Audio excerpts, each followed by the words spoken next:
Olá, sejam todos bem-vindos. Eu sou a Mariana. Então aqui eu tiro dúvidas tanto de vocês que comentam aqui nos vídeos do YouTube ou na minha rede social ali no Instagram, porque vira e mexe eu também abro caixinha de perguntas lá e aí vocês podem deixar as suas dúvidas. Muitas vezes eu acabo respondendo lá, só que lá a gente tem que responder muito rápido e alguns detalhes acabam ficando de fora. Então, eu trago aqui para o YouTube para responder de uma forma mais detalhada e muitas vezes muito mais completa. Então, vamos iniciar aqui. Comentaram assim: eu tirei pensamentos de uma pessoa e saiu 2 de espadas, rei de pentáculos e 7 de bastões. Observação: eu me afastei. Alguém poderia interpretar para mim? Eu vou interpretar para você. Me falaram que a pessoa está pé da vida por conta disso. Então, primeiro a gente entende o que significa cada carta e a gente tenta ajudar. Então, 2 de espadas. Vou deixar aqui na tela a carta para vocês visualizarem ela melhor.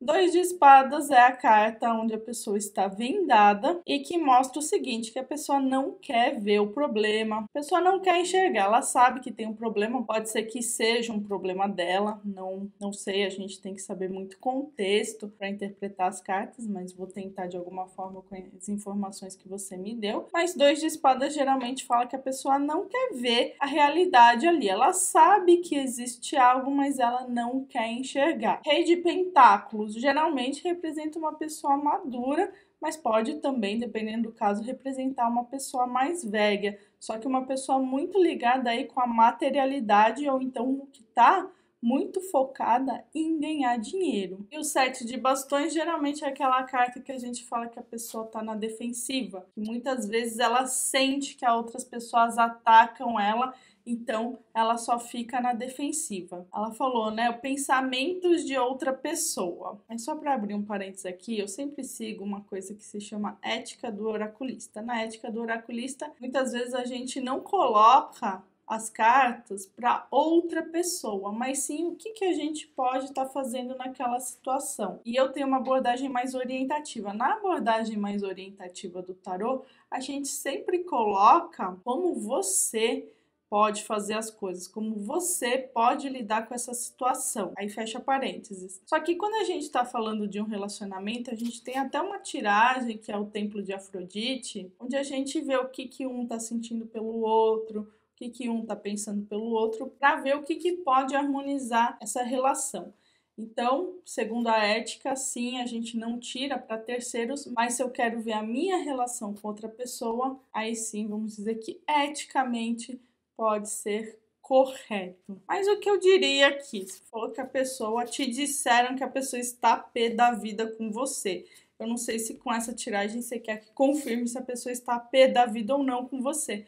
O que eu vejo é que o momento que a pessoa está muito na defensiva, ela não quer ver, não quer resolver isso. Mesmo ali o 2 de espadas mostra o 7 de bastões, que a pessoa está muito na defensiva. E o rei de pentáculos está falando que às vezes a pessoa está querendo dar prioridade a questões mais materiais, financeiras ou até profissionais. Então, por exemplo, se você quer resolver algo com a pessoa, esse não seria o momento. Eu esperaria um pouco para conversar com a pessoa, porque nesse momento realmente ela não quer resolver, ela vai ficar na defensiva. É isso. Não é um bom momento. Agora, outra pergunta aqui. Mariana, você pode falar sobre o método de tiragem da cruz celta? Quais são os assuntos que podem ser lidos com a tiragem de cruz celta? A gente tem várias tiragens de cruz celta aí, com 7 cartas, 11 cartas.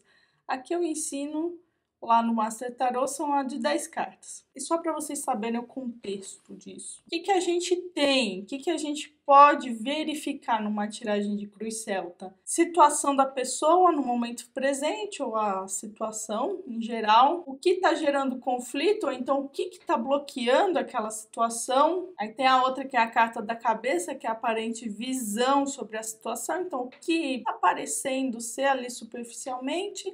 Depois a gente tem a base da questão, então alguma coisa inconsciente que até pode ali ser uma surpresa para a pessoa, né? Tem alguma questão até ali, vamos dizer, não muito clara. Aí a gente tem influências do passado, o que influencia essa situação no passado, influência do futuro, o que pode se manifestar, atualmente, no presente, o que precisa ser desenvolvido, tem fatores externos, que é como as pessoas à nossa volta veem aquela situação, aí as nossas esperanças e também os nossos temores em relação àquela situação e o resultado final, o que a nossa atitude nesse momento pode acabar resultando. A gente acaba vendo aqui a atitude que a gente tem que ter no momento na posição atual, né? Que é o que no presente é o mais indicado a gente fazer. Então, a tiragem de cruz celta, você pode ler para qualquer situação e aí você vai destrinchar aquilo de uma forma muito completa, vendo todas essas questões. O que influencia, fatores externos, fatores internos, né? Inconsciente, que você não sabe, ou que você não tem consciência, na verdade,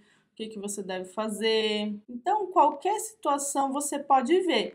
Só que é o que eu sempre falo, inclusive na maioria das tiragens, que é o quê? Sempre que você for fazer uma pergunta, foque ela direito. Então, quero saber da minha situação, do meu relacionamento. Você vai focar a sua questão. Quero saber da minha relação com o meu cônjuge. Será que ela pode melhorar de alguma forma? E aí, você, né, com todas essas cartas, com essa tiragem da cruz celta, você vai conseguir ter uma visão bem ampla do que você pode fazer para essa relação melhorar, por exemplo. Você quer saber do seu emprego? E aí tem aquilo, não é, quero saber do trabalho, mas, quero saber do meu emprego atual. E aí você faz uma tiragem de cruz celta para ver todas essas questões. Mas eu tô de olho em outro emprego. Então aí você faz uma outra cruz celta para ver um outro emprego, como que poderia ser e tudo mais. O que o tarot te indica, qual que é todo esse aconselhamento. Então o indicado é sempre você focar a pergunta. Quero falar de relacionamento. Relacionamento com quem? Com seu cônjuge, com seu amigo, com seus colegas de trabalho? Trabalho, seu trabalho atual, um trabalho que você quer vir a ter no futuro. Então é para destrinchar aqui, né, aprofundar em algumas situações essa tiragem. E você pode falar de qualquer situação, mas você tem que focar a pergunta, você tem que focar a situação que você quer saber. Tá? E aqui outra pergunta. Já fiz 2 cursos de tarô e ainda não tenho segurança. Bom, o curso de tarô em si, qualquer um que você tenha feito, ele não vai te trazer a segurança, né? Só de você estudar. O que vai te trazer segurança vai ser a prática. Por isso que a gente sempre fala. O importante é a experiência, o importante é a prática. É por isso também que lá no Master Tarot a gente tem quinzenalmente encontros com sessões orientadas, que é para um aluno fazer uma tiragem para outro aluno, claro, com a minha orientação, para aí você ir experimentando a sua tiragem, a sua percepção das cartas com outra pessoa, é claro, ali num ambiente bem seguro, tá? Essa questão da sessão orientada só está disponível na mentoria Master Tarot, porque tem outros cursos mais básicos. Mas a mentoria, que é realmente aquele que é o meu curso, que tem um suporte, que tem esses encontros ao vivo, é a mentoria, tá? Então a questão é treino, é sempre treinando, sempre analisando quais que são as suas dúvidas e tirando elas ou pesquisando. Eu mesmo demorei um tempo para ter segurança, né, ali para ler tarô. Eu comecei inclusive num curso que você só decorava as palavras-chave, que hoje é o que eu não indico para ninguém, e de repente me colocaram ali numa feira para fazer tiragem para um monte de pessoas e eu me senti muito insegura, e foi isso que fez eu buscar outras formas de entender o tarot, de entender as cartas, de ler livros, de achar pessoas que fazem essa tiragem, esse método mais terapêutico, que é o que para mim funcionou para não ter mais insegurança na hora da leitura. Mas lembra, ter segurança no tarô é experiência. Então eu digo para você, começa tirando, claro, para si mesmo e observando ali, quando você tira a carta, o que acontece ao seu redor, que tem relação com aquela carta. Tira também para parentes, pessoas próximas, depois você tira para amigos. Aí depois que você tira para amigos, geralmente você já vai ter mais segurança, porque aí os amigos vão te indicando para outros amigos, e aí quando você vê, você já está atendendo. Mas é claro, é um processo muito pessoal de cada um. Tem gente que deslancha super rápido, tem gente que demora um pouquinho mais. Mas a dica é pratique e pratique. Eu, por exemplo, quando eu comecei também, eu aprendi a tiragem de mandala astrológica. São 12 casas. Eu treinava ela todos os dias. Eu fingia que tinha alguma pessoa na minha frente, inventava um nome fictício e tirava ali a mandala astrológica. E aí eu ia treinando dessa forma, que é uma forma também aí bem interessante de você já colocar em prática as suas leituras do tarô. Outra pergunta é: trocando de deck, podemos ter outras impressões aí das cartas do tarô? Isso é, a gente sabe que tem um monte de tarô aí no mercado, né? Vejam, uma parte da minha coleção. Inclusive, me perguntaram esses dias quantos tarôzinhos eu tinha, eu fui contar, tá ali um pouco mais de 150. Então, sim, podemos ter outra percepção, mas o importante é a gente agregar as percepções. Vou dar um exemplo aqui.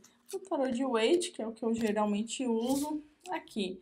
O 10 de espadas, a gente vê esse homem caído no chão, né? Várias espadas aqui acima dele. A gente até pode ver aí como uma carta de derrota, muitas vezes.